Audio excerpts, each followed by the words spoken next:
It works. It works.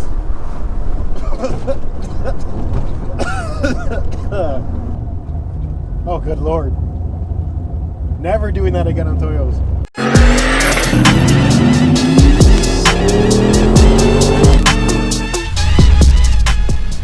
Alright, so we are back at the shop. I got the car here because I'm still back having cooling issues. And now this is due to the fans. I have the stock rad replacement. The two 9-inch fans that I got with my last rad, I just put on because one of my stock fans bit the bullet. But ever since I put these two on, I didn't expect them to do much for very long. And in traffic, the car gets up to like 220, no problem. And just the single stock fan can't handle that. So I ponied up and I bought this. So Derale dual fan with shroud.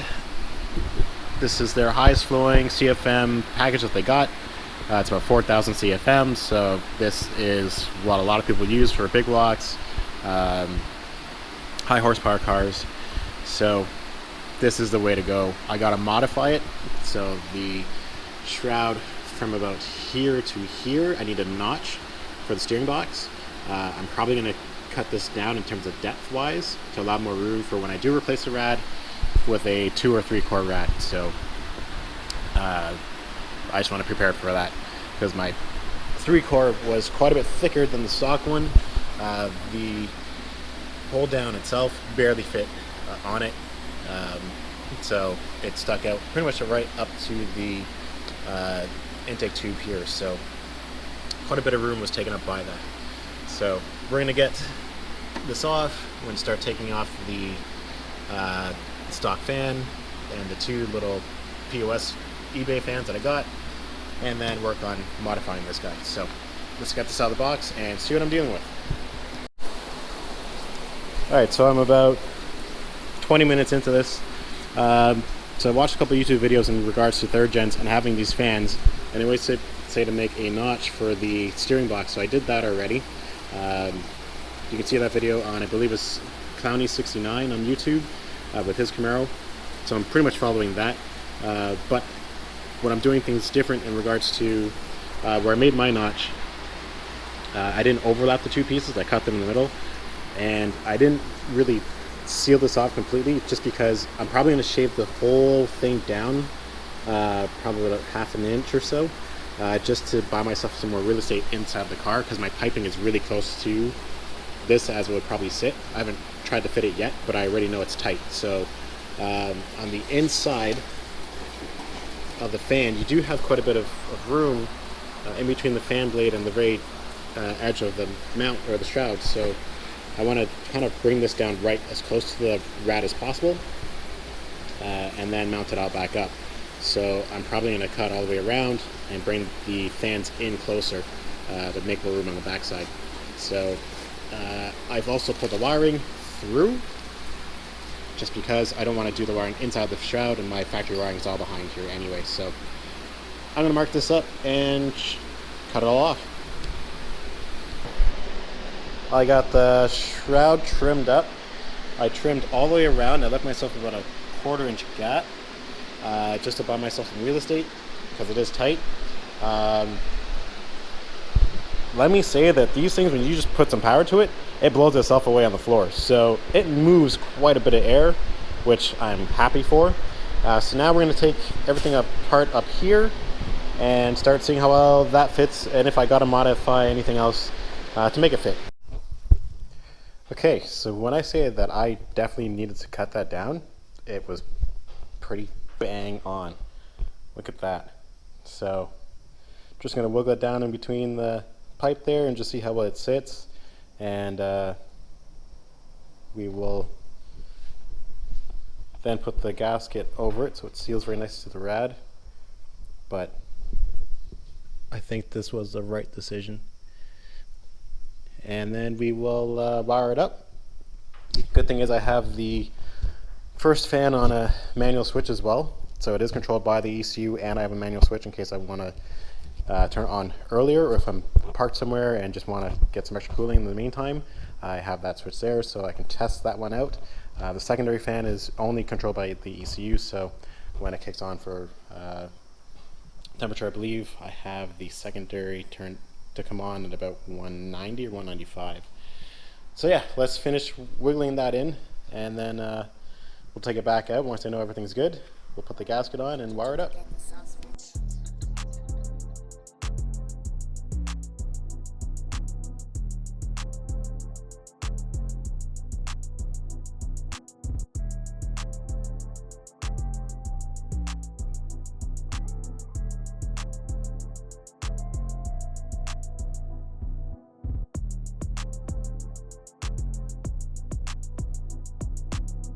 From where I left off,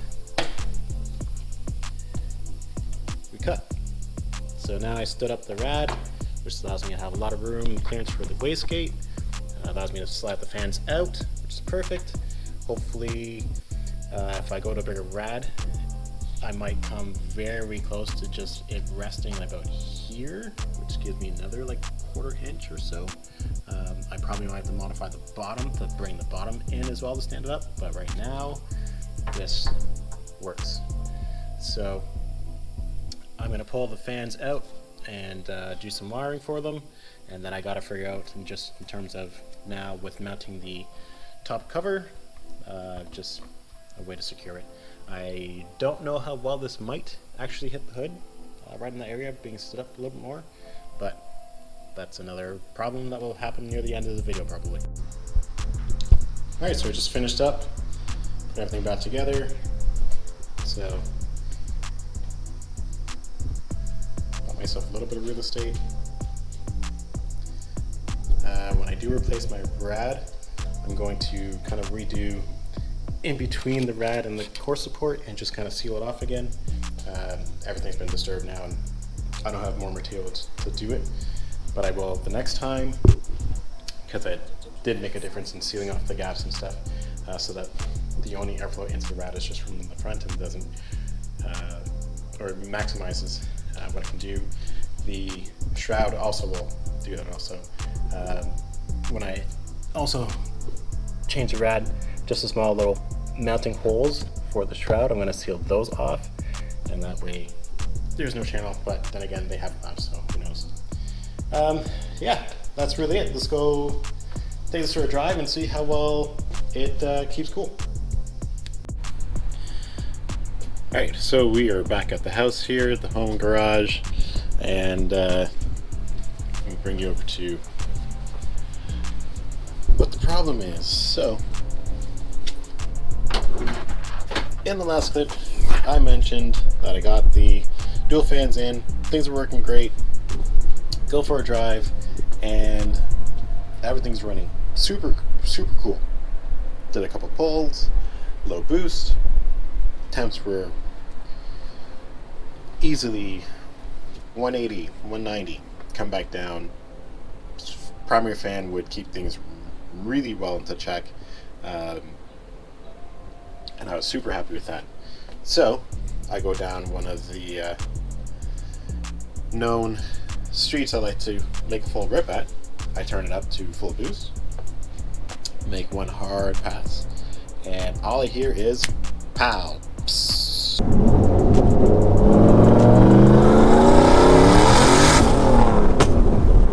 Great.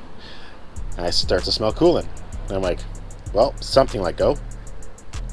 So I wasn't too far from home, so get it home, shut the car off, move the Subaru so I can get the car in the garage, go to start it back up to get it inside. I shouldn't have turned it off, but it was late, and I had to run inside to get the keys to the Subaru, so I didn't want to leave it running outside, and it's just steaming all over the place. I knew something went. I thought it was either a line, because by the time I pulled onto the street and got out, I could see fluid all over the floor. So get the car in the garage, barely wanted to get inside the garage, and that's when I knew either something popped and like a belt went or something, because I had no alternator charge. So I get it in here, I look, see nothing wrong.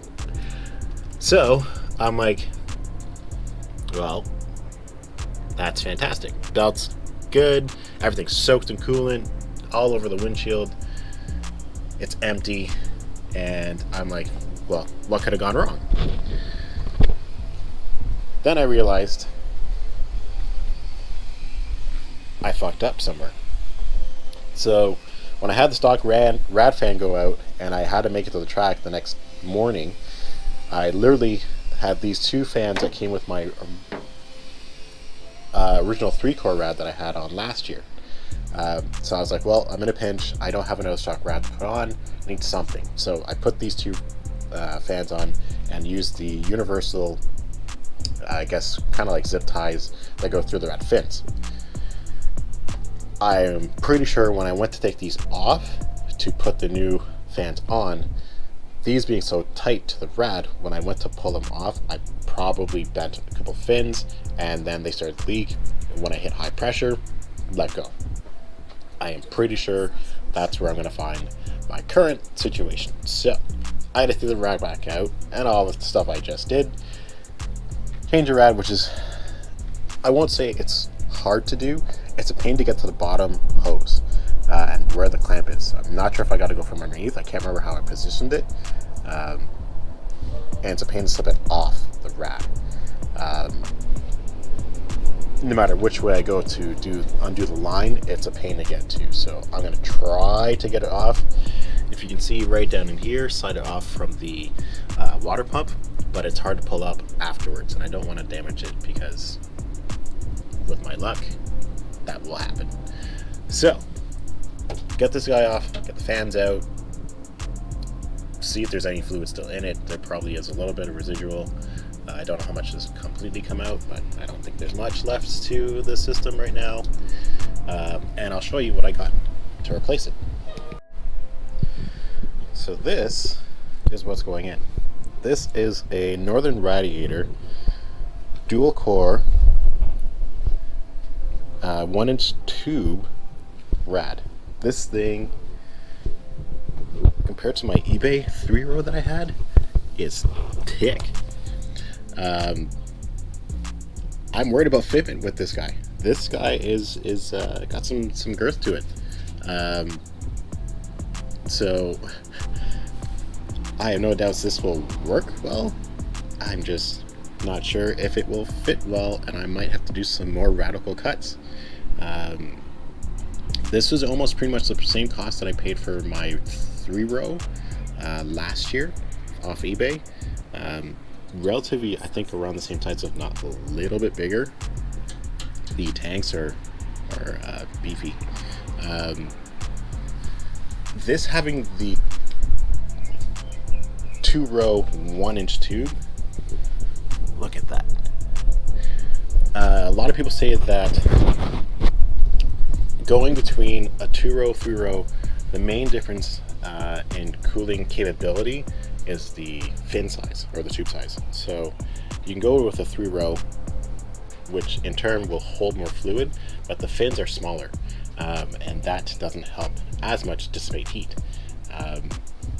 Having a 2-row with a larger tube gives you more surface area for it to dispel, and then with good airflow maximizes your cooling efficiency. So I went with that route. I could have gone with a 3-row off eBay. It might have saved me like maybe 50-60 bucks, which I was happy with last year. I didn't really have an issue with the rad itself, just my fans were my main issue, and ducting to my fans, which, by the way, I made improvements on as well.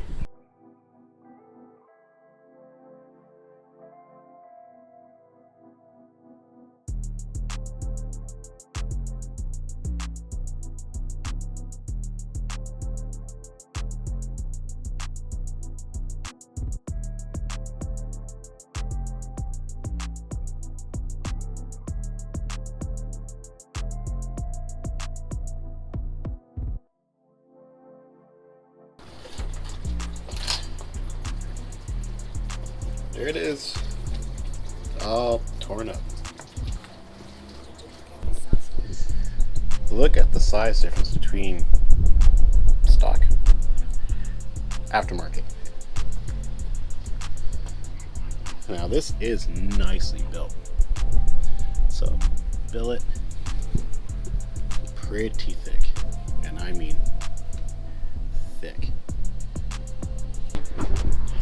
But I guarantee you, once I get this situated, this is going to cool really well. Back at the shop, and so far so good. So let me just show you guys here. So I gotta kind of modify the original shroud there just to hold the rad in place, and then I'll make brackets to bolt onto the top of the rad. This right now is hitting the hood, so it is a little hard to close. So I do want to do that, and then I need to finish bleeding the system. So I did what I could in my garage, but the car itself really echoes up in there, so I don't want to run it too long, piss off my other neighbors that I do like. And yeah, so far no issues. I need to just kind of move some things out of the way, like some of the vacuum hoses and stuff, and zip tie some of the wiring, finalize that stuff. Alternator did start to charge again, so I'm hoping it isn't damaged from all the coolant that got flung at it. I will get underneath the car and kind of clean it again, a little bit of parts cleaner, and hope it just doesn't bite the ghost on me, just like everything else is spiraling with this car right now. I got to fill in the gaps there as well, kind of close that off to the rad like I did when I had the other one in there. Put some loom around the sharp edges, and then we will do some driving and really monitor my temps. Even just bring it here, just 10-minute drive, but not that I was really on it. I was hitting 180, 186. Primary fan came on, and that's kind of where it hovered. So it's looking really promising, and I think this will be the end of my cooling issues, my cooling woes. So that'd be great. Okay, so this is what I mean in terms of ducting underneath the car. So underneath here, I had to cut the hole for the turbo piping, right? I'm going to kind of block this off and let airflow be directed from the front up into here. So I'm going to seal this back off, and going to kind of channel, this doesn't do anything, and just kind of open up a little bit on the underside here, so that air passing through will go in and up into the turbo area, which is sealed up from the top side as well. So just to help things get cooler charge. And with the tires, they do rub on the inside as well, so I want to protect the boot, or sorry, the charge pipe from being rubbed down when I'm doing sharp turns. So let's get that done, and then we will re-bleed the cooling system. I'm going to switch over the brake lines for the line lock, and that hopefully should be it for today. Okay, so after a long day of just bullshit going wrong, line lock is fixed, cold air ducting is done, rad is in, burped, fans are in and working. Yeah, we're gonna go get some gas because I'm almost completely empty, wash the car because it's completely covered in just tree sap, and then we will do a highway little boot and see how that goes.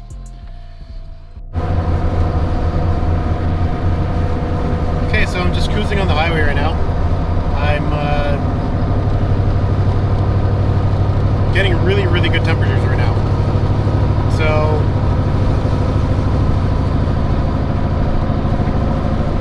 temp right now is holding a steady 190. Intake temps as well are dropping. Start off at 90, come down to 78.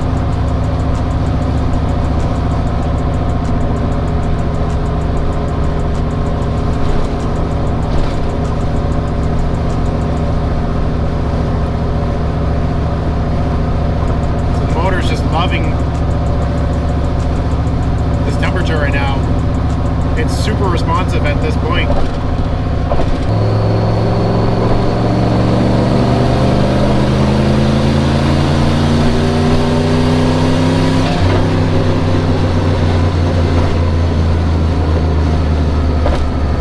Just rolling into fifth there. And it hit 194. It's already back down to 190.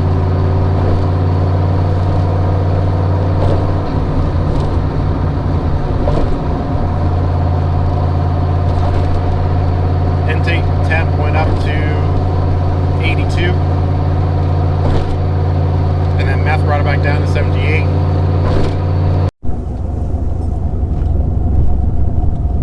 So this is where I did my burnout video, and my marks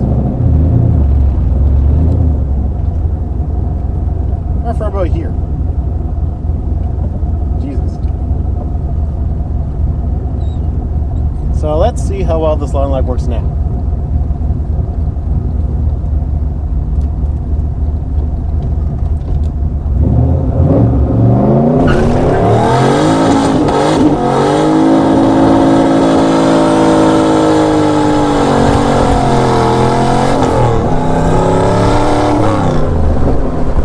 Okay. It works. It works.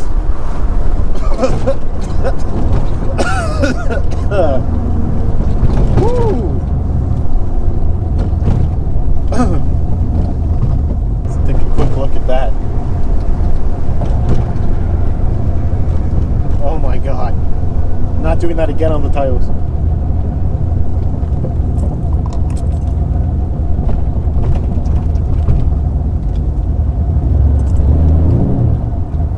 Oh good lord. Never doing that again on Toyos.